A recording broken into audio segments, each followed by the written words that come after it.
My husband is the type of husband who would take our daughter to visit his parents on the weekends, all so I can have some alone time. But there was a hidden motive behind his kindness. I became consumed with anger towards him when I learned the truth. Unforgivable. Surprisingly, the most unexpected couple empathized with my anger and took action to reprimand my husband. My name is Emily. I live with my husband Jack and our daughter Lisa. My husband didn't have a close relationship with his parents and was reluctant to visit them even after we got married. He would always say, "You shouldn't have to deal with the awkwardness of going to my parents' house. We should enjoy our day off, just the two of us." It was nice of him to say that, but when our daughter was born, I knew things couldn't remain the same. His parents came to the hospital right after she was born, but we hadn't taken Lisa to see them since then. I started to feel guilty about not letting them see their granddaughter for half a year. "Hey, Jack, don't you think your parents would like to see their grandchild? We should take Lisa to see them soon.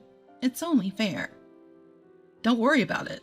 I don't want to spend my day off listening to my dad's nagging." Jack's father was quite strict, and it seems that they didn't get along well since he was young. I felt hesitant to go visit his parents alone, especially considering our already distant relationship. Reluctantly, I enclosed a few photos of Lisa and apologized for our absence in a letter. Every time his parents would respond with a kind, "Thank you for the photos. Don't worry about not being able to come visit." However, as Lisa grew older and it became difficult for Jack and I to go out as a couple, he suddenly started saying, "I'm going to my parents' house for a visit." "I know you're always busy taking care of Lisa on a daily basis. Why don't you take some time to relax by yourself? I'll take Lisa with me." "Oh, I feel bad about that. I never get to see your parents either. I'll come along." "No, it's fine. I often come home late from work, right? It looks like it'll continue for a while, so I want you to rest when you can." Convinced by his insistence, I happily sent off my husband and Lisa. Having Lisa there must have improved relations between Jack and his parents. He was in a good mood when they returned home. Ever since, he has continued his routine of working late on weekdays and visiting his parents with Lisa on the weekends. Come to think of it, when was the last time I had some alone time with my husband? There was hardly any time for my husband and me to be alone. One Friday night, I decided to wait for him to come home so we could talk. "Welcome home." "Emily, why are you still up?" "I want to talk to you about something." "About what?" "I want to go to sleep. We'll be leaving early tomorrow to go to my parents' house." "That's what I wanted to talk to you about. I'm thinking about joining you guys tomorrow." "What? Why? You don't need to come." I appreciate the thought, but I've had plenty of alone time already.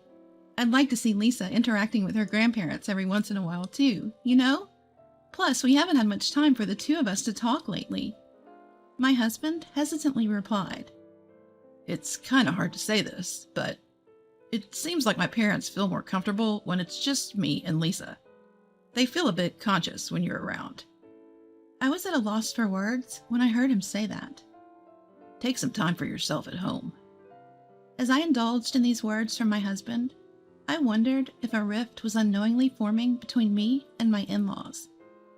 "I'm going to visit my parents with Lisa tomorrow, just the two of us. Anyway, I'm going to take a shower and go to bed."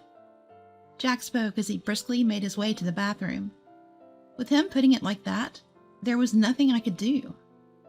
After the two left for his parents' house the next day, I wrote a letter to my in-laws for the first time in a long while. I apologized for not staying in touch and expressed my desire to visit them once in a while. This reminded me of when I used to write letters to them after giving birth. Back then, they used to respond kindly, but now I don't know if I'll receive a reply from them. After sending the letter, I waited for their response, as checking the mailbox became my routine. One day, I found a letter in the mailbox. It was from my in-laws. My heart pounded as I opened the envelope.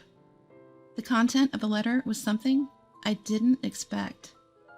"We're glad to hear from you after such a long time. How is Lisa?" "Has she grown a lot? We would be happy if you could send us some photos again." Judging from the content, it seemed that they hadn't seen Lisa in a long time. Then, where had my husband and Lisa been going every weekend? I thought back to my husband's recent behavior. Come to think of it, there was usually a scent of soap coming from Jack when he came home late. But the day I stayed up waiting for him, he was in a rush to take a shower. Could it be an affair? Suddenly, everything made sense. The late nights, leaving the house early on the weekends. I wanted to confront him immediately, but managed to restrain myself. If he was really having an affair, I needed evidence. That night, as soon as my husband fell asleep, I unlocked his phone. I searched through some past texts and easily found evidence of the affair. Plans for dates on his days off, messages about meeting up, and affectionate conversations were scattered everywhere. And one more thing. I found an email from a daycare center. It seems Jack was dropping Lisa off at a daycare center while he went to see his mistress, lying to me about going to his parents' house and leaving Lisa at a daycare, all to have an affair. My anger reached its peak. No man who abandons his precious daughter to meet his mistress deserves to be a bother. I decided to first gather evidence of the affair. I gritted my teeth, holding back the urge to confront him immediately, and waited for the weekend. After Jack and Lisa left to visit his parents' house, as usual, I secretly followed behind them. Without realizing that I was following, Jack dropped Lisa off at the daycare center, completely accustomed to the process. Meanwhile, Lisa cried, looking distressed to be left at an unfamiliar daycare. "Lisa, hang tight just a little longer. I'll be back to pick you up right away." With a sense of unease and reluctance, I trailed behind my husband, unable to shake off the lingering feeling. My husband, all giddy and excited, arrived at the train station and ran up to a woman with a big smile on his face. The woman also spotted him and ran over. She must be Jack's mistress. They didn't seem to care that they were in public as they got all lovey-dovey, walking arm in arm. There was no longer any doubt about Jack's infidelity. Just as I captured an intimate moment between them in a photo, my phone rang. "Hello?" "Oh, mother-in-law." The call was from Jack's mother. "Long time no talk. What? Father-in-law?" My mother-in-law, on the verge of tears, told me that my father-in-law had been rushed to the hospital after collapsing.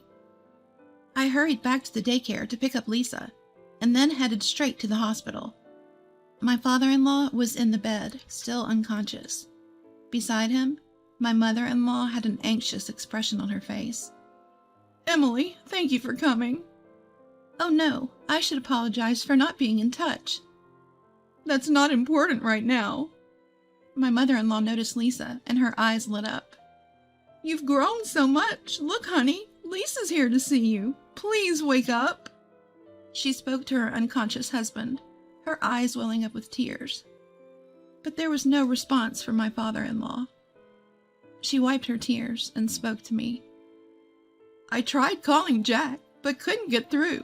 I left him a message, but I guess he hasn't noticed it." "I'll give him a ring." I called Jack. He didn't pick up at first, but after persistent calling, he finally answered. "Emily, what's up?" "Where are you? You weren't answering and I was worried." I'm out fishing with Dad. Bad reception here." My mother-in-law looked at me in shock at his words. I nodded to her and continued with the conversation. "With your father? That's odd, because he's right here in front of me." What? Where the heck are you?" "I'm at the hospital. Your mother called to tell me that your father collapsed and was taken to the hospital." "So that's why my mom kept calling." "You knew she was calling and ignored her, didn't you? Was your rendezvous with your friend that important?" "What are you talking about?" "Don't play innocent right now. It's too late. I already know that you've been lying about going to your parents' house and instead having secret dates with your mistress." "How? How did you find out?" "I wrote a letter to your parents, apologizing for not visiting in so long." Turns out they hadn't seen not only me, but you and Lisa either. I was shocked. If you want to meet your mistress so badly that you leave Lisa alone in daycare, don't even bother coming home. Hold on, I'll go pick up Lisa right now and head over there. I already picked her up. I can't believe you left her looking so sad and lonely. You followed me? Well, yes, I needed evidence for me to claim alimony after we get a divorce. I've got all the important scenes on camera now, so I can finally have peace of mind. Divorce? Alimony? Hold on. That's not what I... That was when I heard a sweet voice coming from the other end of the phone. Jack, are you still on the phone? Hurry up and come over. He hastily reacted to that voice. Be quiet. If this gets out, we'll be paying alimony. It sounds like he was speaking to his mistress, but his voice was loud and clear for us to hear. With my mother-in-law as a witness, claiming alimony was now a sure thing. I hung up the phone in disbelief. My mother-in-law gazed at me with astonishment. The conversation you just had with Jack. I'm sorry for all the trouble at such a difficult time. Jack has been out of the house every weekend lately, saying that he's going to visit you with Lisa. They haven't been coming over here at all. Yes, I noticed he'd been lying when I received the letter from you that led me to discover his affair. Jack's having an affair? How could he do such a thing when he has such an adorable daughter? He prioritized his mistress over our daughter. Today, as always, he left a reluctant Lisa in a daycare to go on a date with her. So, that's why he initially lied about being out fishing with his father. Having an affair is one thing, but what I couldn't forgive was how he neglected Lisa. I was collecting evidence to get a divorce when I received a call from you. Is that so? I'm sorry about my son. No, you don't have to apologize. Besides, it's not right to talk about us while your husband is in this condition. Just then, a raspy voice echoed through the hospital room. Don't worry about it.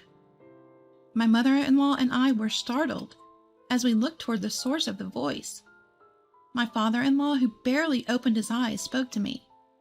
Emily, feel free to let go of my son whenever. Father-in-law! I hastily pressed the nurse call button. My mother-in-law rushed out into the hallway to get the doctor.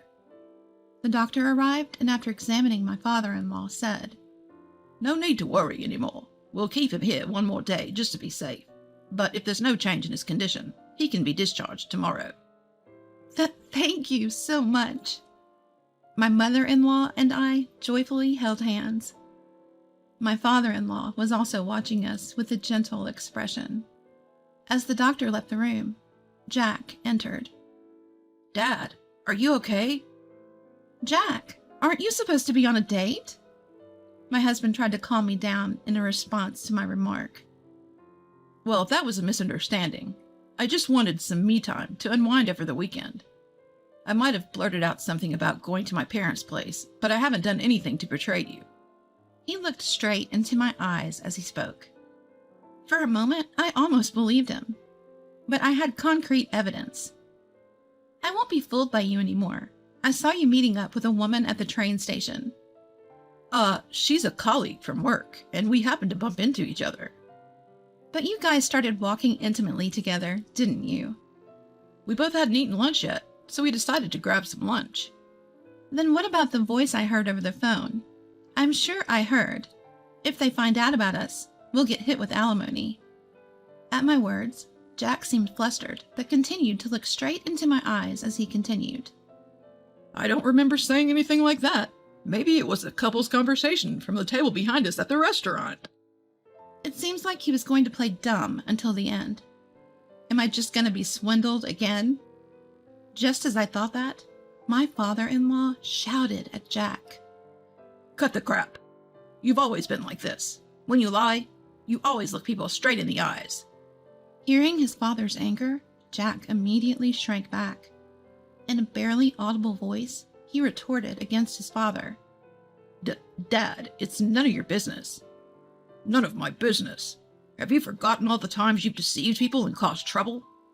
You haven't grown at all. Don't you have any sense of responsibility as a father? Dad, please calm down. Shut up, you foolish son. When I showed him the evidence on my phone, Jack finally gave in and admitted to the affair. Having been scolded by his dad must have hit hard. He accepted all my demands without making any excuses. First, we would proceed with the divorce as soon as his father is discharged from the hospital. I would get full custody of our daughter. He would transfer alimony and child support to my bank account every month. Following the suggestion of my father-in-law, I created a written agreement on the spot and had Jack sign it. Afterward, Jack bolted out of the room. He probably went back to his mistress. I, who remained in the room, bowed deeply to my in-laws. I'm really sorry for everything. If only I had gone with Jack and Lisa when they said they were going to visit you guys, none of this would have happened. My father-in-law responded kindly to me. None of this is on you. The one at fault here is Jack. He betrayed his family. He's always had a tendency to disregard others' feelings and act according to his own selfish desires. I've tried talking to him time and again, but he never listened and only resented me for it. So that's why he was so reluctant to go back home. That's probably it. I thought he might grow up a bit after getting married, but I guess I was too optimistic. I've put you through a lot. I'm really sorry.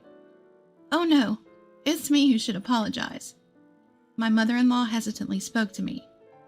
I feel terrible for what our son did, tainting your marriage records. I'm really sorry. It's okay. Being divorced or being a single mom isn't that unusual.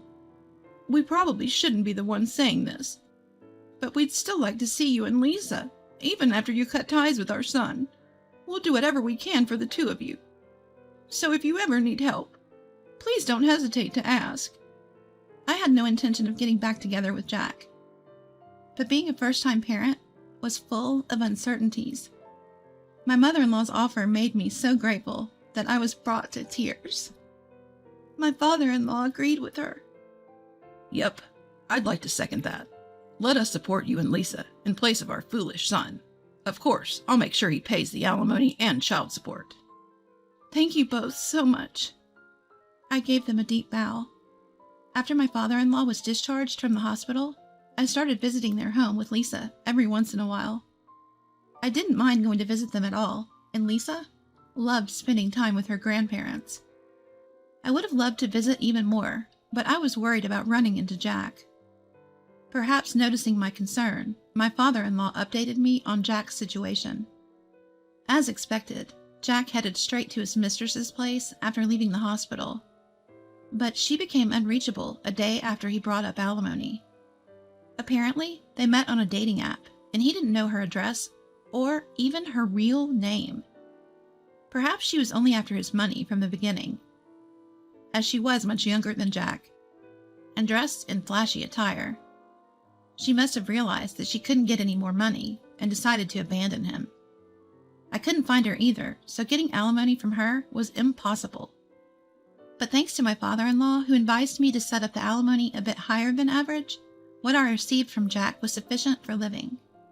Jack, realizing he couldn't pay the alimony and child support with what was left of his assets, seemingly went to his parents to ask for money.